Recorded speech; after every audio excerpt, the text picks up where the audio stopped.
Hey there! Today I want to share with you how I learned foreign languages through TED Talks. Fair warning, this method is not for the faint of heart, but if you're up for a challenge, then keep watching. Before we begin, for those of you who are unfamiliar with TED Talks, these are globally recognized public presentations where speakers share innovative ideas, research experience on a variety of different topics, usually in a very accessible way in talks under 20 minutes. These are, in the words of both speakers and organizers, the ideas worth spreading.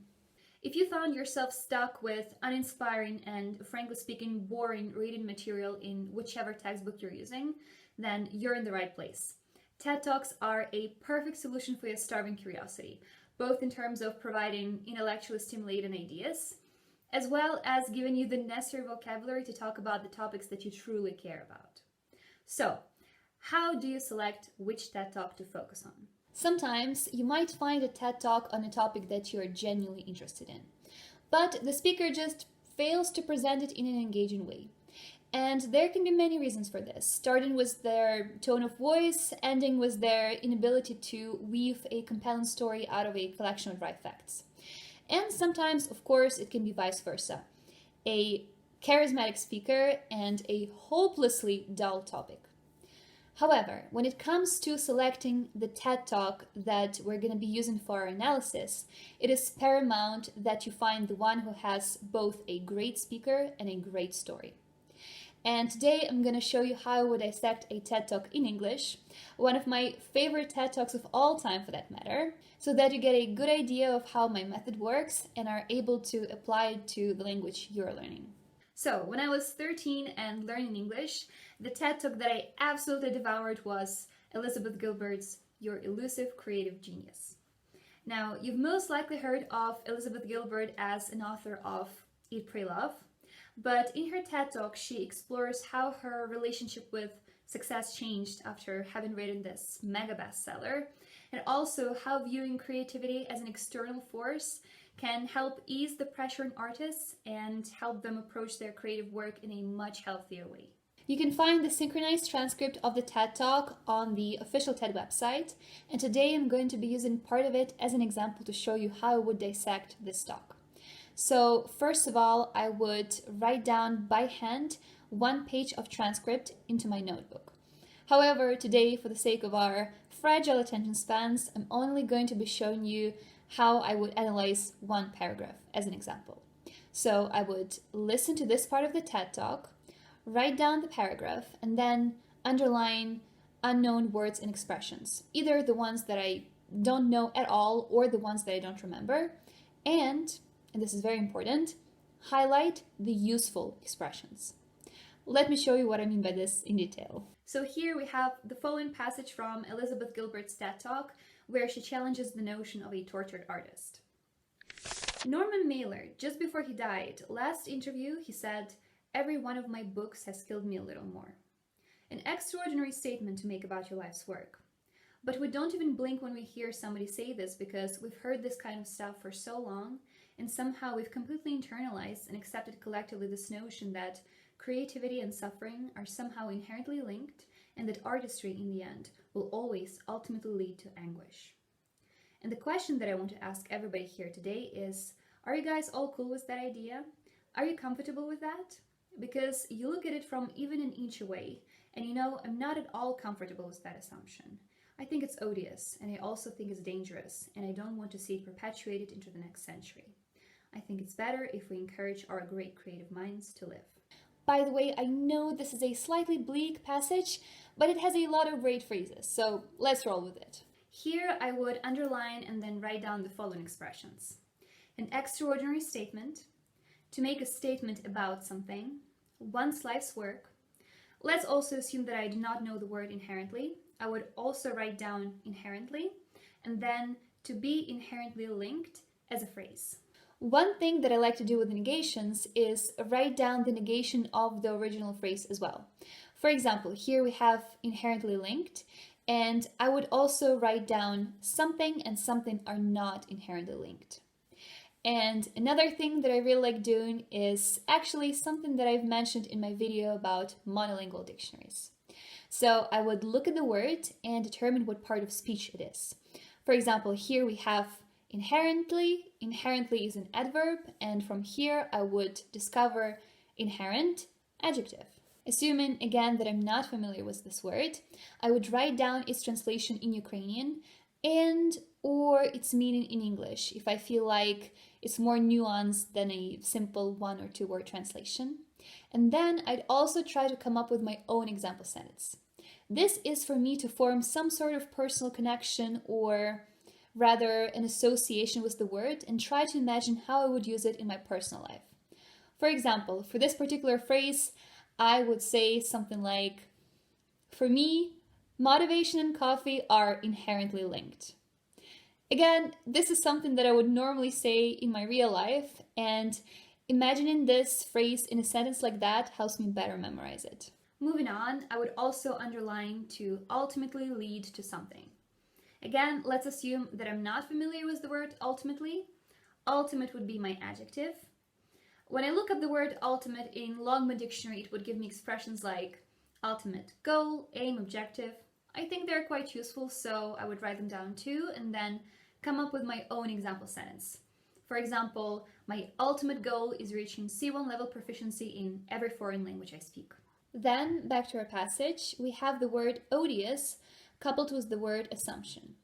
The word odious means hateful or morally wrong. Another synonym that comes to my mind is repugnant. I will write all of them together. And then we have a very beautiful phrase, to be perpetuated into the next century. Now, from here we have the verb to perpetuate and an adjective perpetual. And for my example sentence, I feel like combining these two phrases. Let's say something like, ideas this odious should never be perpetuated into the next century. And finally, the last sentence in our passage is, I think it's better if we encourage our great creative minds to live. Here, I would write down the word encourage as to encourage somebody to do something. You might have noticed throughout my vocabulary list that I write down everything in its pure form. This is strategic, so that I'm able to change and conjugate these words correctly in the future. For example, it would be a mistake to say he encouraged them for applying to that training. The correct version would be he encouraged them to apply to that training. And I encourage you to write down words in their pure form to avoid mistakes like that later on. One final thing at this stage of our TED Talk analysis that I'd like to mention is that you're free to engage with the vocabulary the way you like it and as much or as little as you like.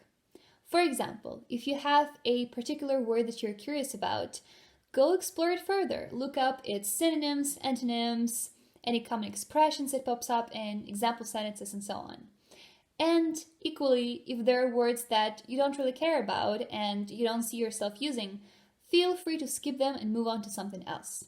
Again, this is not the homework assignment that your language teacher gave you, where you have to know every single word in that one text because it's going to come up on a test later on. No, it's you who decides here.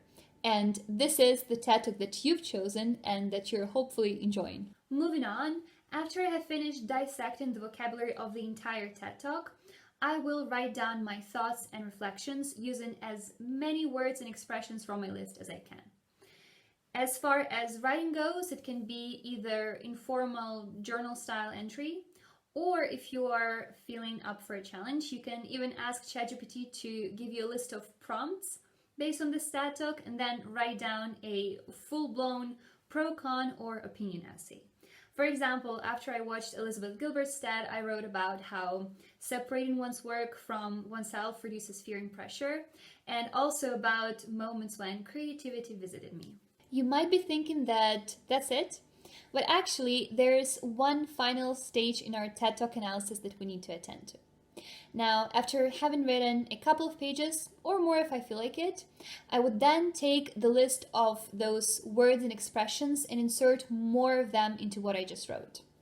This exact practice of self-editing will help me insert more new vocabulary into my own example sentences, and I feel like this is the ultimate point of learning new words for me, being able to use them in your writing and in your speech. And now we're done. In conclusion, I'd like to touch on a few other points. First of all, as you have just witnessed, Analyzing a TED Talk is a colossal task, and I do not do this in one go. In fact, depending on the length of a TED Talk, it can take days and sometimes even a couple of weeks to finish it. That's why I want to re-emphasize what I said at the very beginning of the video. Only go for the TED Talk that you absolutely love and are ready to rewatch about 10 times. With that in mind, when you find the one that you love and keep returning to in your thoughts, that's when you know that you have a strong candidate for the language analysis. I also want to say that TED Talks are not only an untapped resource for foreign languages, but they're also a great way for you to discover new things and go down some very exciting rabbit holes. For example, while I haven't read Elizabeth Gilbert's most famous book, Eatpraylove, I absolutely love her non-fiction book about creativity called Bigmagic. So much so that I also read it in Turkish and French. I know, I'm obsessed. But that said, I'm not sure that I would ever discover this book had I not watched this talk. Same goes to you. Who knows?